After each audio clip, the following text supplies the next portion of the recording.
Hello everyone, আসসালামু আলাইকুম। আজকে মণিপুর মূল শাখা বয়েজ রেজাল্ট কার্ড দেখাবার কথা। দেখেন প্রত্যেকটা গার্ডিয়ান অপেক্ষা প্রতীক্ষা টেনশন নিয়ে আছে। বাচ্চারা কার্ড দেখে এসে কি বলবে, কারো মার্ক কমেছে, কারো মার্ক বেড়েছে, কার বাচ্চা কি হয় না হয় এইসব টেনশন নিয়ে আছে। দেখেন প্রতিটা গার্ডিয়ান আসলে কি মা বাবা হওয়াটা যে কতটা টেনশনের, বাচ্চাগুলো সারা বছর লেখাপড়া করে রেজাল্ট ভালো কিছু, প্রত্যেকটা বাবা মাই চায় যে আমার বাচ্চা ভালো করে রেজাল্ট ভালো হোক। বাচ্চারা ওরা ওদের মতো করে তো চেষ্টা করে গেছে, বাকিটা আল্লাহ যা যার কপালে লিখেছে তাই তো হবে। তারপরও আসলে কিছু কিছু ব্যাপার গার্ডেনরা মেনে নিতে পারে না কষ্টে।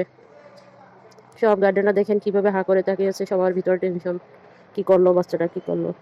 আসলে বাবা মারা এরকমই, বিশেষ করে মায়েরা যে শ্রম দেয় এক একটা বাচ্চার পিছনে, ওদের টেনশন থাকাটা স্বাভাবিক, তাই নাকি? অবশ্যই তাই। এই তো, ভালো থাকবেন সবাই, আল্লাহ হাফেজ।